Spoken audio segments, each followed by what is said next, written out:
On with me is now the former governor of the state of Mississippi, Haley Barbour. Good morning, sir. How are you? Hey, Paul, I'm great. Good to be back with you. Yeah, it's good to talk to you. It's been a long time.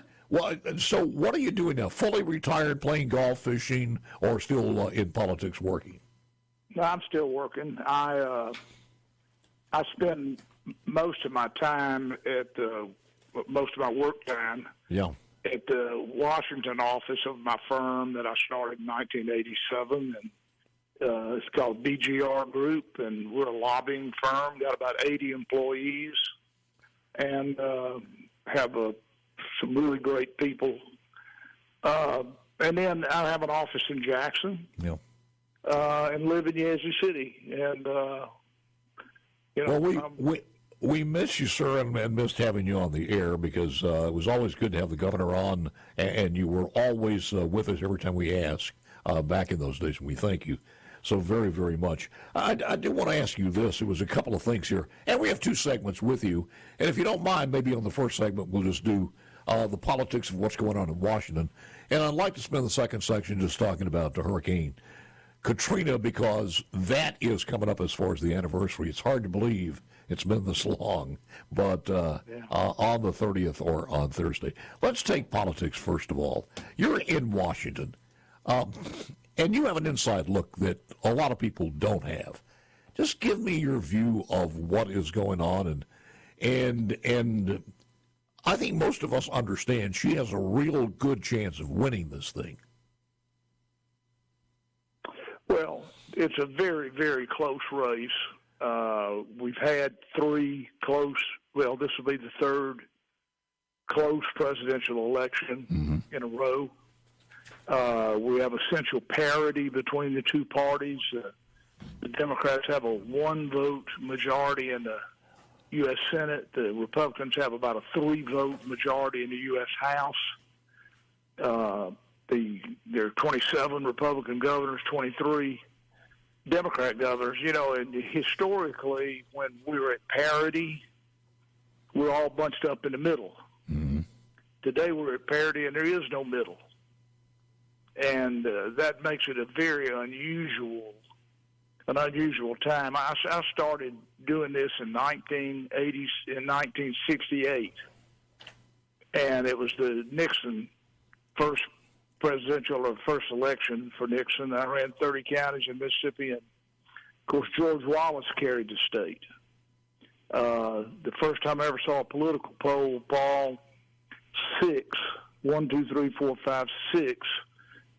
of Mississippians identified as Republicans.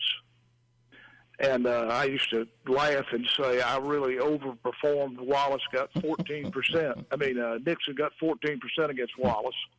But interestingly, we came back 4 years later, and Nixon got almost exactly the sum of what he and Wallace had received in 68. 68 was a very peculiar year. You remember Lyndon Johnson dropped out of the race. Martin Luther King was assassinated. Bobby Kennedy was assassinated. We had riots at the convention in Chicago. We had people burning down buildings at school. I thought I'd never see anything that unusual again, but I got proven wrong, because this year has been even crazier. There are a lot of people who said we ain't seen nothing yet, and I wonder what's going to happen. We are living in some perilous times here.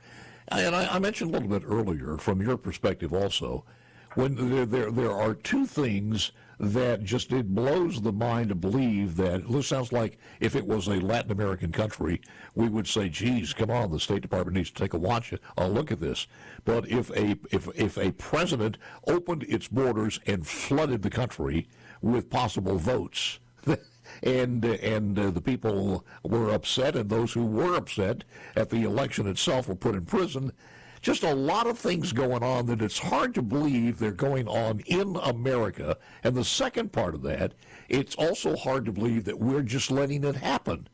There's nothing we can do about it. We become immune to it. We are that proverbial frog in the boiling pot. Well, of course, you can go back 2,000 years to the Roman Empire, and they recognize that if you can't enforce your borders, enforced borders are a main indicia of nationhood. The Romans built a wall in Scotland. Mm-hmm. I mean, how far is that from Rome? And but the Romans turned out to be right. In the 400 and 500s, the Roman Empire collapsed, and it's because they couldn't keep the Visigoths and the others from what were considered in savage lands from overrunning their country. And what the Roman Empire relocated in Constantinople, Istanbul today.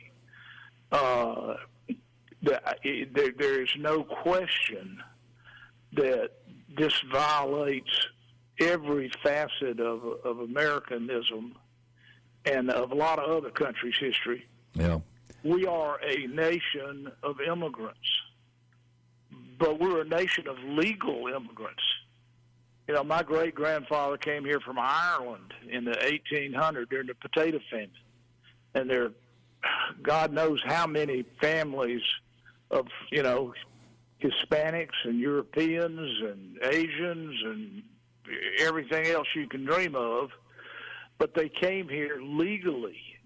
And you know, Paul, the people whose families did come here legally are furious about the open borders. I think so. Yeah. Well, no question they are. You know, they or their ancestors stood in line. They waited their turn. They supported their families. They stayed here and lived good lives. And when their time came, mm-hmm.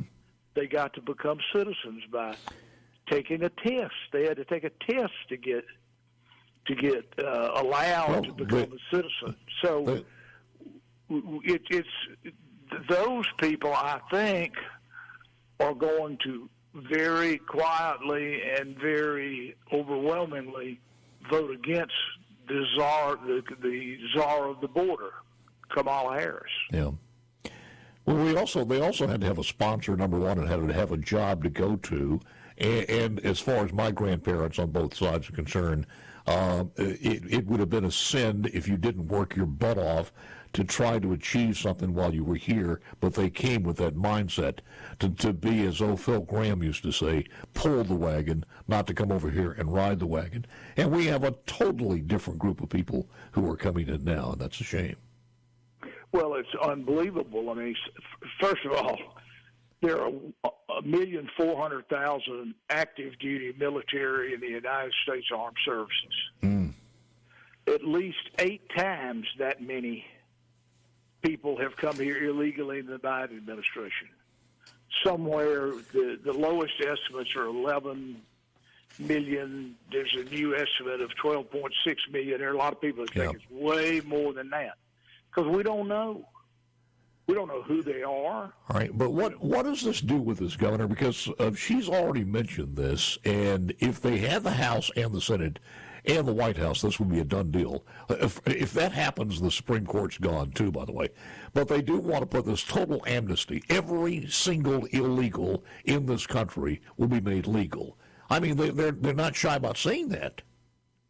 No, they are not shy about saying that, and Donald Trump is not shy about saying he thinks and he would, if he is elected president, send every one of them back to where they came from.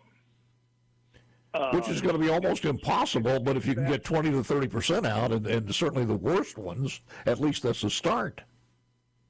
Well, and, you know, in Texas, the governor of Texas has made them redo the voter rolls or check the voter rolls and found over 1 million people. That's right. Who are no longer eligible. Now, a lot of those people have died.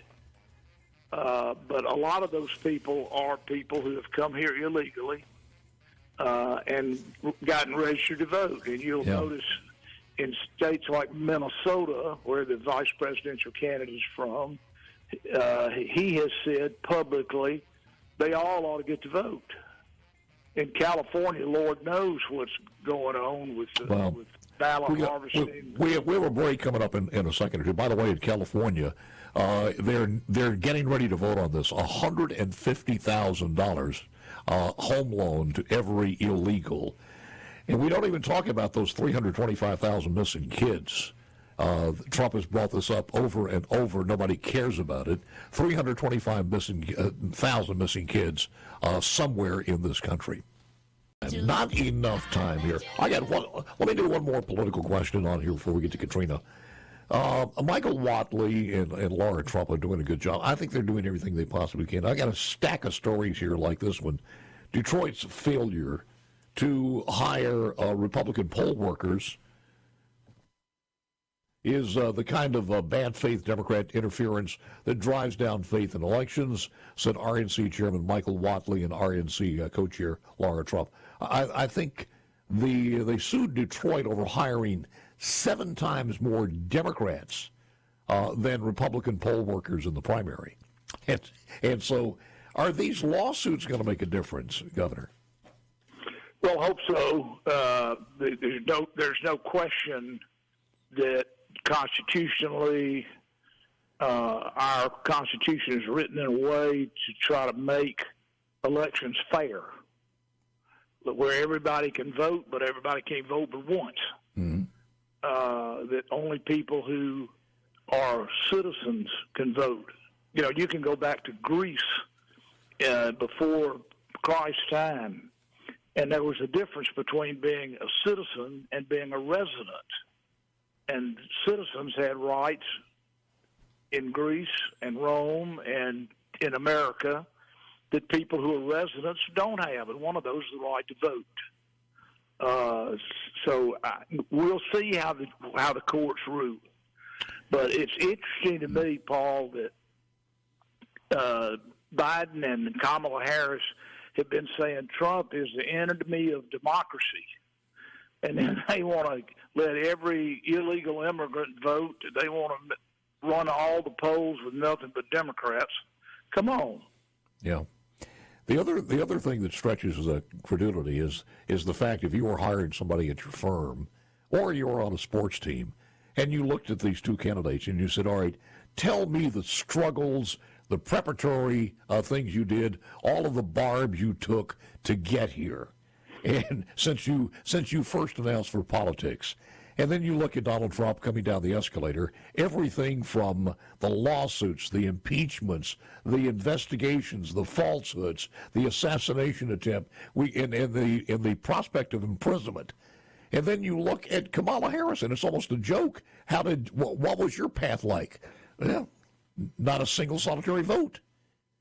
Well, this is a woman who in 2019 was voted the most liberal United States senator, to the left of Bernie Sanders, to the left of Elizabeth Warren.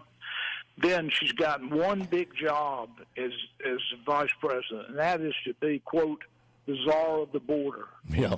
And it is an absolute catastrophe, and she is denied and denied and denied and denied. I mean, I see them on TV, and I wonder, how stupid do they think we are? Yeah. Have you had any interaction with Tim Walz? You know him? No, don't know him. J.D. Vance? No, I know J.D. Vance a little bit. Yeah. I'm favorably impressed with him. Of course, he wrote a wonderful book. Yes, he did. It was a very, very good book. One other question here. What percentage of corporate America, I mean the big guys, the real big guys, do you think would like to see Kamala Harris win? If Trump wins, they lose. Well, I think there is in corporate America, there are some groups, some companies that are very far left. They're very far left either because of their feelings or because of their financial interests. Yeah. But I think I can tell you, small business is for Trump. Big business is a little bit more inclined to be for whoever they think is going to win. I was once quoted on the cover of a magazine, RNC, or Republicans to big business, drop dead. because I said we're not the party of big business. Big business doesn't have a party, and that's still true 30 years later. Absolutely. And you look at all the groundwork you did and where that's taken us today, as far as some of the incredible things that are happening in our state now from the Republican Party and others working together. So thank goodness on that one.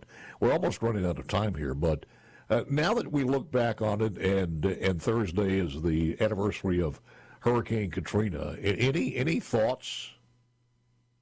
Well, of course, Katrina is something I certainly never foresaw, even though we had Camille. Katrina was so much bigger, so much more powerful. Mississippi's shown its strength. My mama used to say character is that crisis and catastrophe don't create character, but it reveals character. And the character of Mississippi was revealed, and it was unbelievably admirable. People all over the country looked to us and said, this is the way people are supposed to do.